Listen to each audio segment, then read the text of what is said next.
जय हिंद, स्वागत है आपका लाइव टाइम में। मैं हूं आपके साथ संजय यादव। बिहार में आने वाले वक्त में चुनाव है और एनडीए के नेता नीतीश कुमार ही होंगे। बिहार दौरे पर पहुंचे अमित शाह ने यह गारंटी दे दी है। इसके बाद नीतीश ने भी एक बार फिर से अपनी गारंटी दोहरा दी है कि वो अब इधर उधर नहीं जाएंगे। लेकिन बड़ा सवाल है कि नीतीश की गारंटी कौन लेगा।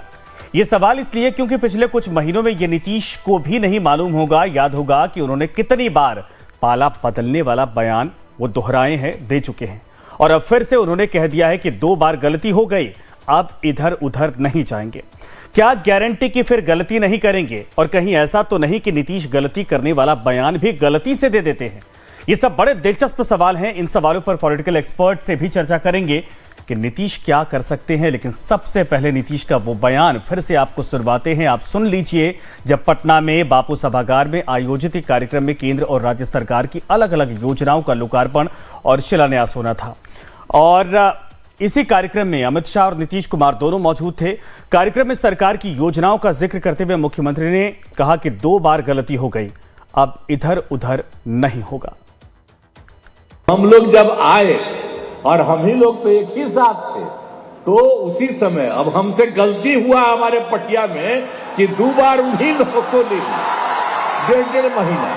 तो हम लोगों ने तय कर लिया है कि ये गलत है, ये कभी नहीं होगा। और शुरू से, और हमको मुख्यमंत्री कौन बताए?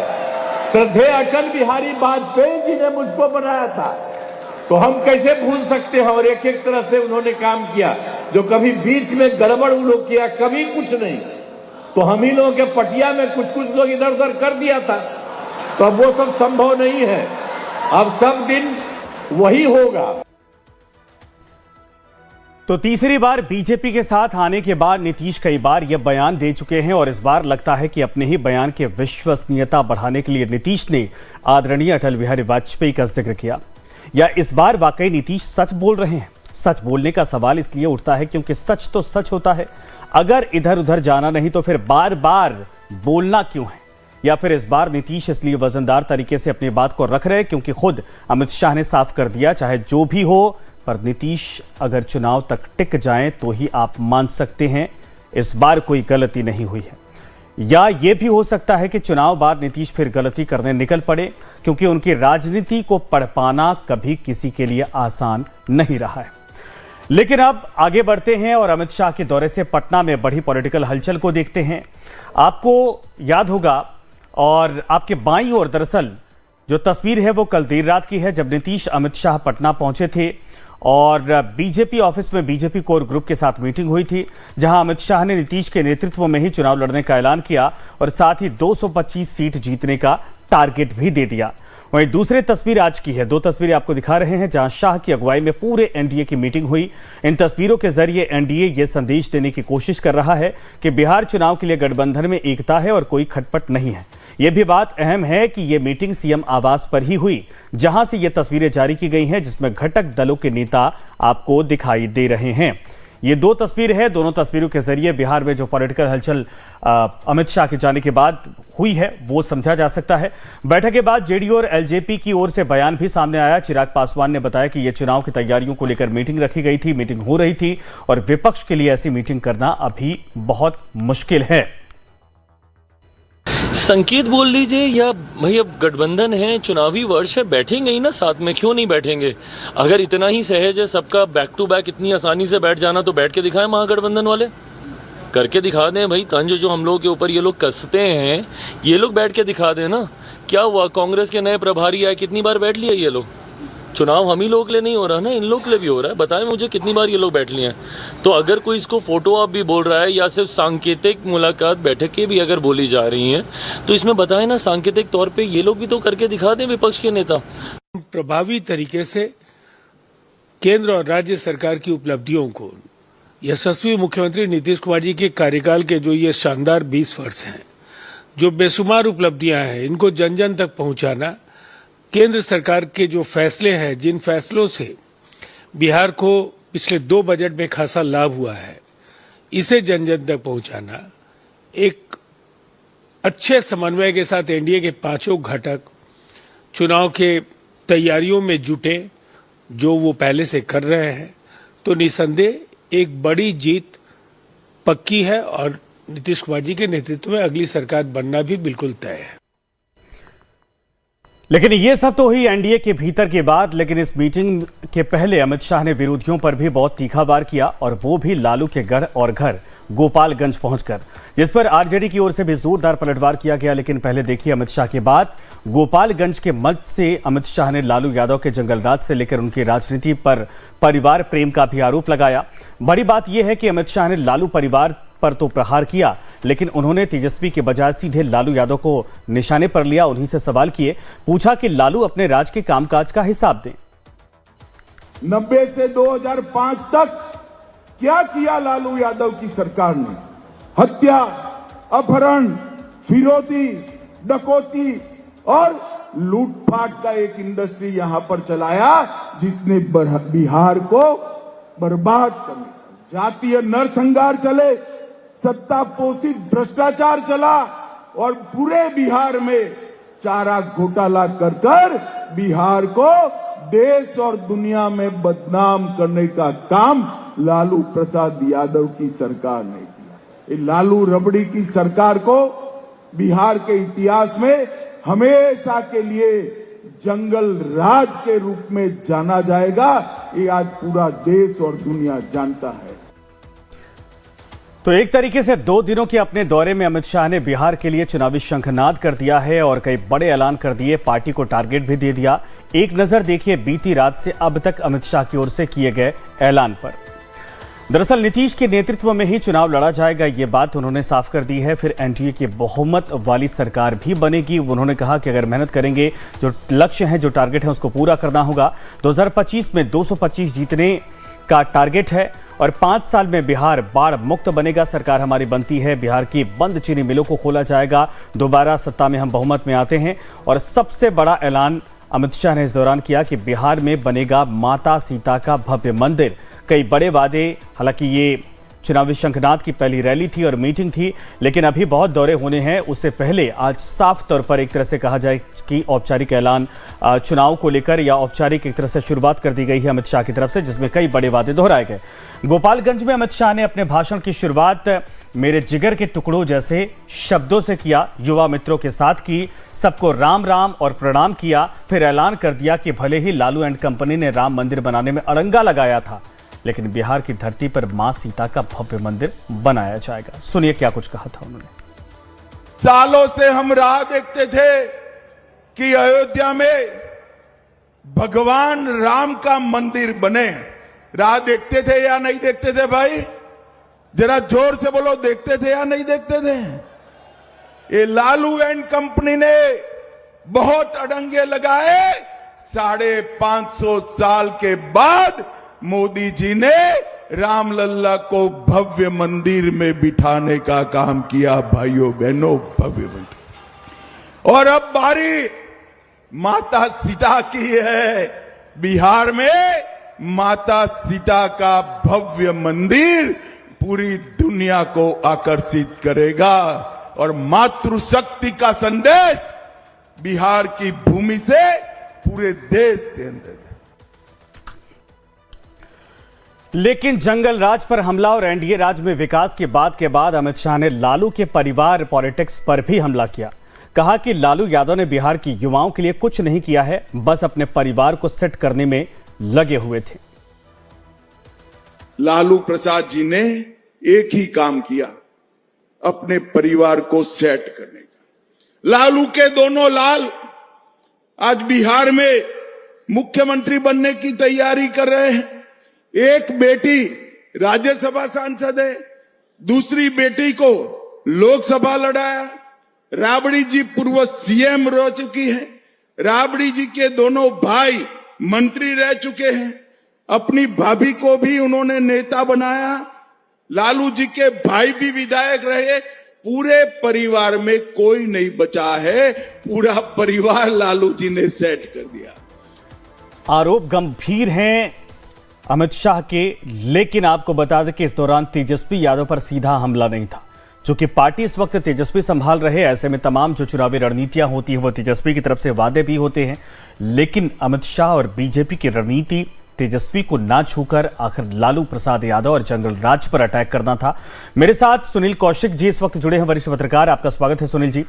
और अब इसी बात को लेकर विश्लेषण करना चाहेंगे कि अमित शाह का आज ये पहले दिन का दौरा लालू के गढ़ में जाकर वहां पर चुनावी जनसभा करना, उसके बाद लालू पर एक एक करके कटाक्ष करना, परिवारवाद का आरोप लगाना, जंगल राज का एक तरह से याद दिलाना, और इन सब के अलावा बहुत गंभीर बात उन्होंने कही कि अब बिहार को तय करना है कि वो जंगल राज चाहते हैं या नीतीश एनडीए के साथ एक बेहतर भविष्य बिहार का चाहते हैं। आज के दौरे को आप कैसे देखते हैं और क्या कुछ कहा जाए कि इसके बाद जो गर्माहट आने वाली है वो कैसी बिहार में होगी? देखिए, ये तो सब मुझे लगता है हर चुनाव में भारतीय जनता पार्टी के बड़े नेता कहते आए हैं। इसमें कोई नई बात अमित शाह जी ने नहीं कही है, क्योंकि 2005 से नीतीश जी लगातार मुख्यमंत्री हैं। तो लालू प्रसाद यादव के परिवार को कोसा गया है या कोसते हुए आए हैं, ये मुझे लगता है कोई नई बात नहीं है। महत्वपूर्ण ये है कि जिस उद्देश्य के साथ अमित शाह जी गए वो उद्देश्य पूरा हुआ कि नहीं हुआ।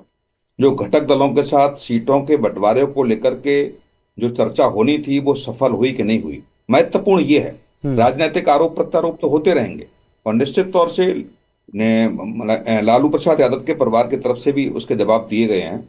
और चाहे लालू प्रसाद यादव की जब मुख्यमंत्री थे तब के बिहार की बात की जाए, तब के यदि कहेंगे हम राजनीतिक बाहुबलियों की उस समय बात की जाए, तो उनका परिवार ही नहीं, श्री प्रकाश शुक्ला जहां कल्याण सिंह मुख्यमंत्री उत्तर प्रदेश के हुआ करते थे, उनकी सुपारी से यदि स्टार्टिंग की जाए तो साबुद्दीन को ले लीजिए, आनंद मोहन, अनंत सिंह, पप्पू यादव, सूरजभान, राजन तिवारी, ये बहुत सारे ऐसे ताकतवर वहां थे। तो बिल्कुल निश्चित तौर से ये कह सकते हैं कि लालू प्रसाद यादव के संरक्षण में ये सब कुछ पनपे। इनको यदि राजनीतिक आश्रय दिया गया तो लालू प्रसाद यादव ने दिया, इसमें बिल्कुल कोई दो राय नहीं है। यह तमाम इन बाहुबलियों की चर्चा हम करें या इनका इतिहास खंगालें, नहीं डॉक्टर सुनील, तो लेकिन वो दौर बीत गया नहीं सर। अब लालू एक्टिव नहीं है, इनएक्टिव हो चुके हैं पॉलिटिक्स में। अब तो तेजस्वी का दौर शुरू हुआ है, तेजस्वी पार्टी को हैंडल करते हैं, लेकिन ये जो रणनीति के तेजस्वी को छूना नहीं है, एक बार भी उन्होंने खुलकर नाम नहीं लिया। और तेजस्वी ने हालांकि बाद में पलटवार किया है, लेकिन जो आप एक तरह से इशारा कर रहे हैं कि भाई जिस काम को लेकर वो गए थे वो हुआ कि नहीं हुआ। जब मीटिंग हो रही थी, चिराग पासवान बाहर निकले, दूसरे नेता निकले, नीतीश भी एक तरह से मंच पर, जब वो सामने उनका बयान सामने आया कि अब इधर उधर बहुत हो गया, अब नहीं जाने वाले हैं, ये एक तरह से श्योरिटी यही तो थी कि सीटों को लेकर अभी बात तो नहीं हुई, लेकिन पूरा एनडीए कुनबा एक साथ है और बिहार में मिलकर चुनाव लड़ेंगे, नीतीश कुमार हमारे चेहरा होंगे। देखो, जो मीटिंग 3 घंटे हुई थी, हाँ, वो मीटिंग आधा घंटे में खत्म हो गई और अमित शाह जी केवल दही खा करके निकल आए वहां से। जहां सीटों की बात हुई, चिराग पासवान ने 80 सीटें मांगी, मांझी साहब ने 40 सीटें मांगी, कुशवाहा जी ने भी 40 सीटें मांगी। तो यही कहा गया पहले आप सीटों का बंटवारा कर लीजिए, पहले तय कर लीजिए। ठीक है, 3 घंटे मीटिंग, और जहां मुझे लगता है भोजन की व्यवस्था भी थी, तो एक बड़ी लंबी चर्चा उस मीटिंग में होनी थी। वो मीटिंग आधा घंटे में खत्म हुई है, तो इसका मतलब ये बहुत कुछ इतना ठीक नहीं था। और जो सीटों को बंटवारे को लेकर के जो ब्लूप्रिंट तैयार किया गया था और जहां ये आश्वस्त किया गया था कि अमित शाह जी जब आएंगे तो उनके सामने इस बात पर मोहर लगा दी जाएगी, वो मोहर नहीं लगाई गई। जो सामंजस्य घटक दलों में था वो सामंजस्य घटक दलों में नहीं दिखा। उस मीटिंग के दौरान सारे लोग अपनी अपनी बातें कह रहे थे। ये भारतीय जनता पार्टी की तरफ से बिल्कुल स्पष्ट कह दिया था कि 110 सीटें पे भाजपा और 110 सीटों पे जेडीयू लड़ेगी, बाद की जो सीटें बचेगी उसमें बंटवारा होगा। लेकिन इतनी बड़ी संख्या में चिराग पासवान 80 सीटें मांग रहे हैं, मांझी साहब 40 सीटें मांग रहे हैं, कुशवाहा जी 40 सीटें मांग रहे हैं, तो निश्चित तौर से हंगामा तो होना ही था। लेकिन ये दुर्भाग्यपूर्ण था कि अमित शाह जी के सामने ये हंगामा हुआ। नहीं सर, एक चीज और है, मुझे ये समझाइए, चाहे जीतन राम मांझी की पार्टी हो चाहे चिराग पासवान हो, मुझे लगता है कि बीजेपी अगर इनको डील करना चाहती तो उस तरीके से डील हो जाते हैं ये, क्योंकि इतना बड़ा एक तरह से वजूद है नहीं कि वो 40-80 सीटों को लेकर डिमांड करें और उसको पूरा किया जाए। बड़ी भूमिका, बड़ा जो पेज था वो जेडीयू को लेकर ही था। अगर जेडीयू 110 पर तैयार हो गई है तो बाकी घटक दलों को मनाने में क्या वाकई में बड़ी मशक्कत करनी पड़ जाएगी क्या? नहीं, अब देखो 2022 के चुनाव की हम चर्चा करें, हाँ, तो निश्चित तौर से यही आरोप लग रहे थे कि जो चिराग पासवान जी ने जो प्रत्याशी खड़े किए वो नीतीश जी की पार्टी के प्रत्याशियों को हराने के लिए थे, और जो निकल के आया कि जेडीयू 43 पे सिमट गई और बीजेपी 74 पे आ गई। तो ये सब जो फॉर्मूला था और उस फॉर्मूले के बाद जो रिजल्ट आया, रिजल्ट के बाद जो चर्चाएं हुई, तो ये आरोप लग ही रहा था कि भारतीय जनता पार्टी ने कूटनीतिक तरीके से नीतीश जी को कमजोर कर दिया। चाहे वो नीतीश जी के नेतृत्व में ही सरकार बनी, मुख्यमंत्री बने, लेकिन नीतीश जी भी को आप देखिए कि जब वो अगस्त 2022 में एनडीए से अलग होते हैं और उसके बाद जब तेजस्वी को उप मुख्यमंत्री बना करके एक राजनीति का पारा उन्होंने जनवरी 2024 तक खेला, तो जी। तेजस्वी तो मजबूत हो गए, उस बीच में तेजस्वी की चर्चाएं तो होने लगी। तो ये राजनीति को समझना बहुत मुश्किल है नीतीश जी को। अब कोई कुछ भी कहे कि एनडीए की तरफ वापस आ गए, लेकिन हाँ, यूपीए की तरफ जाकर के अगस्त 2022 में जरूर नीतीश जी ने एक तेजस्वी जैसा चेहरा बड़ा खड़ा कर दिया, जो भारतीय जनता पार्टी के लिए मुश्किल था। मुश्किल, और ठीक है यही सर, बात मैं आपके थी पास कि दोबारा आता हूं। कुछ और जानकारियां हैं दर्शकों को दे दी, उसके बाद मैं विश्लेषण पर दोबारा आता हूं। अमित शाह बिहार में थे, वो भी गोपालगंज से लालू के परिवार पर प्रहार कर रहे थे, तो जवाब देने लालू का परिवार भी सामने आया। भले ही अमित शाह ने अपने भाषणों में तेजस्वी का जिक्र ना किया हो, लेकिन तेजस्वी शाह को जवाब देने सामने आए और मीसा भारती ने भी मोर्चा संभाल लिया। दोनों को आपको सुनवाते हैं। केवल झूठ बोलने का काम किया उन्होंने, और जब चुनाव आता है तो बड़ी बड़ी घोषणाएं जो है लोग करते हैं, लेकिन चुनाव के बाद जो है जुमला हो जाता है। अब जितना पैसा अगर कह रहे कितना दिया मोदी जी ने, तो बताओ ना कहाँ कहाँ दिया, कौन से सेक्टर में दिया, कितना कितना दिया, उसका थोड़ा विवरणी जो है लोगों को बताना चाहिए डिटेल में। तो जब चुनाव आता है तो केवल घोषणा करते हैं, लेकिन 20 साल में इन्होंने क्या काम किया उसकी गिनती इन्होंने नहीं बताई। और लालू जी को तो गाली देना लोगों का फैशन है, उससे कोई फर्क पड़ने वाला नहीं है। केंद्र में इनकी सरकार है, राज्य में इनकी सरकार है, सब एजेंसियां इनके हाथ में हैं। सुबह शाम उनके साथ चाय नाश्ता करते हैं, आज फलाने को नोटिस देना है, आज चिल्लाने को नोटिस देना है, तो ईडी, सीबीआई, इनकम टैक्स तो सब इनके पास है। और क्या बात कर रहे हैं ये लोग, ये अपमान कर रहे हैं। जो 3-3.5 लाख नियुक्ति पत्र जिन लोगों को मिला है उनका वो अपमान कर रहे हैं। पर इसके बाद आरजेडी सांसद मनोज झा ने भी देश की राजनीति में लालू के योगदान को बताने के लिए वो सामने आए।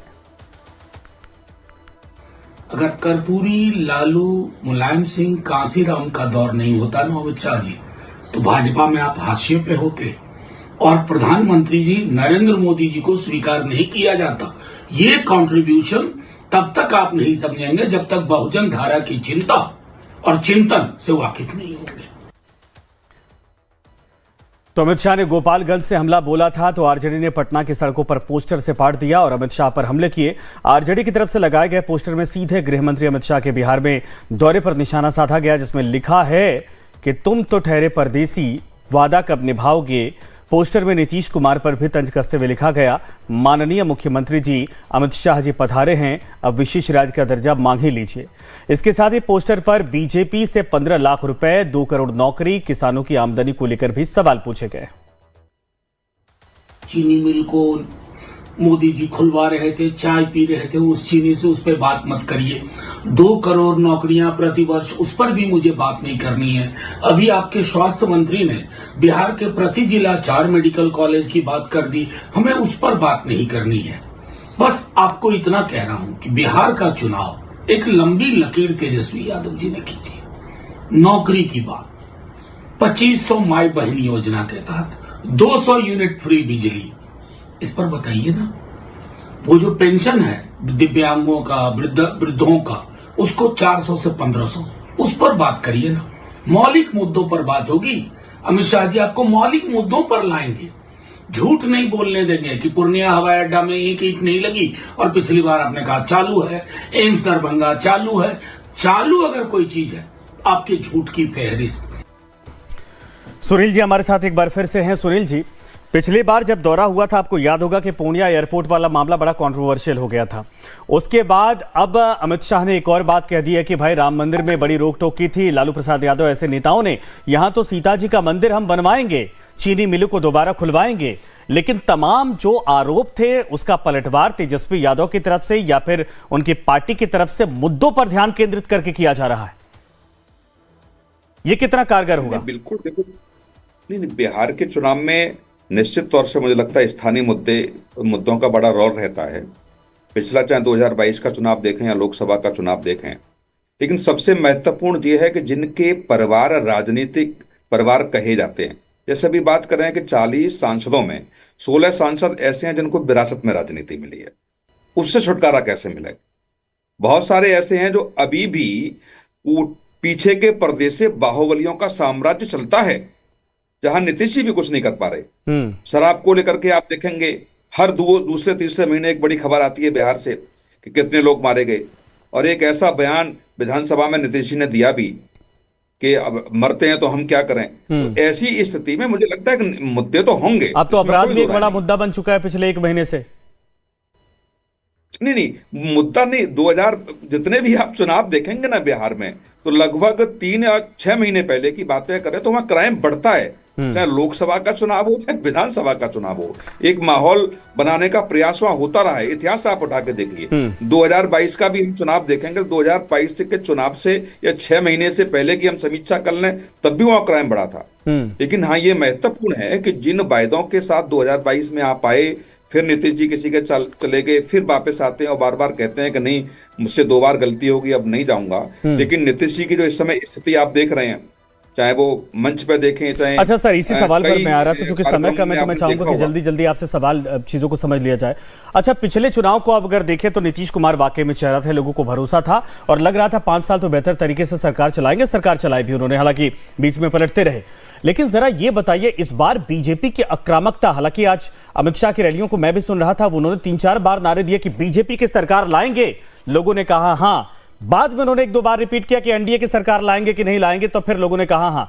लेकिन सवाल है बीजेपी की आक्रामकता वर्सेस एक तरह से तेजस्वी यादव की चुनौतियां। नीतीश कुमार की भूमिका क्या पिछले बार की तरह इस बार भी वाकई प्रभावी है, या फिर इस बार कुछ खेल होता आपको दिखाई दे रहा है? देखो, जो मैं स्थिति उनकी नीतीश जी की समझ पा रहा हूं, चाहे वो बीमारी के कारण हो चाहे उम्र के कारण हो, निश्चित तौर से मुझे लगता है कि भारतीय जनता पार्टी फायदा उठाने का काम तो उसमें करेगी, इसमें कोई दो राय नहीं है। भाजपा की जगह कोई और राजनीतिक दल होता वो भी ये उठाने का प्रयास करता। लेकिन बिहार की राजनीति में नीतीश जी को समझना थोड़ा अब भी इस उम्र के पड़ाव पर बहुत मुश्किल है। और जो लोकसभा चुनाव में जो नतीजे आए उस समय, और फिर लोकसभा चुनाव के बाद जिन राज्यों में चुनाव हुए इतनी बड़ी जीत के साथ, निश्चित तौर से भारतीय जनता पार्टी का आत्मविश्वास तो बढ़ा है। और वही आत्मविश्वास जो भारतीय जनता पार्टी का है, जिन राज्यों में भारतीय जनता पार्टी भारी मतों से जीती भी है, वही नीतीश जी का बिल्कुल कहेंगे कि नतमस्तक हैं मोदी जी के सामने, चाहे अमित शाह जी के सामने या भारतीय जनता पार्टी के बड़े नेताओं के सामने।